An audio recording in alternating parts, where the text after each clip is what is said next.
terkait dengan Pak Dirjen PKH, Pak Dr. Nasrullah. Data BPS hari ini menunjukkan kita ini terus mengalami peningkatan impor daging sapi.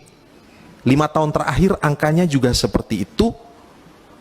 Kebutuhan kita kalau tidak salah ada di angka 700.000, kita bisa memenuhi sekitar 400.000. Nah, saya ingin tahu kira-kira konsep dari Direktorat Jenderal PKH untuk secara gradual mengurangi ketergantungan kita pada impor daging sapi ini, step dan timingnya seperti apa? Karena beberapa waktu lalu tiba-tiba Menteri BUMN Erick Thohir pingin beli peternakan sapi di Belgia. Ini berpikir yang solutif atau berpikir yang muter-muter nih kayak begini. Jadi menurut saya hal-hal yang sederhana ini kalau bisa kita ada solusinya.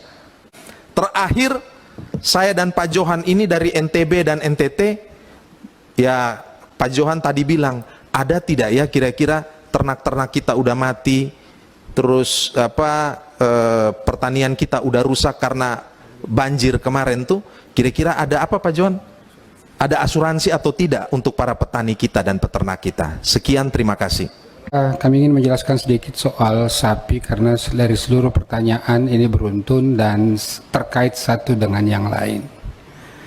Jadi memang posisi kita saat ini dari tahun ke tahun terjadi kenaikan kebutuhan daging sapi kerbau. Tahun 2021 itu hampir 700.000. Ini kalau disetarakan itu adalah 3,6 juta ekor. Yang bisa diproduksi dalam negeri itu sekitar 55–60%. Nah, untuk itu maka kegiatan-kegiatan yang saat ini existing kami lakukan adalah optimalisasi reproduksi seperti yang ditanyakan oleh Ibu Ketua tadi.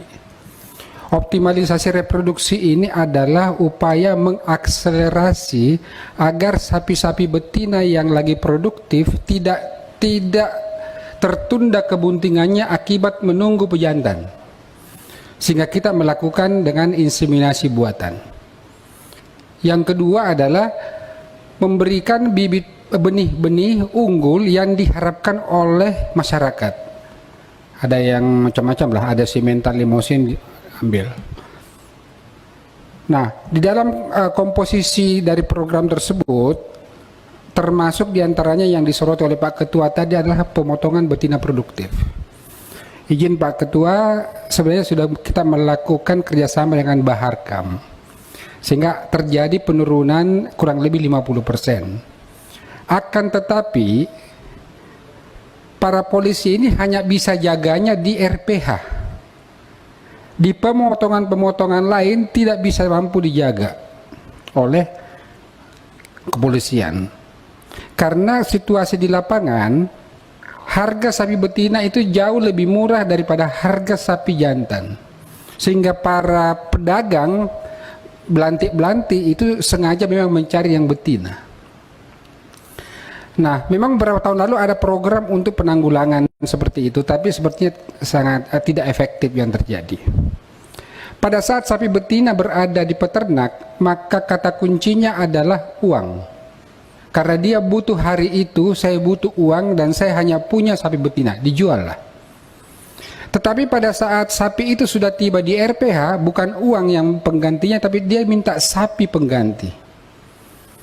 Nah, ini harus kalau memang ini menjadi sebuah konsentrasi kita, ini seperti bisa kita lakukan. Namun kalau di tingkat peternak, ya harus kita siapkan dana talangan yang tidak mengenal tahun anggaran karena setiap saat sapi itu mau dijual.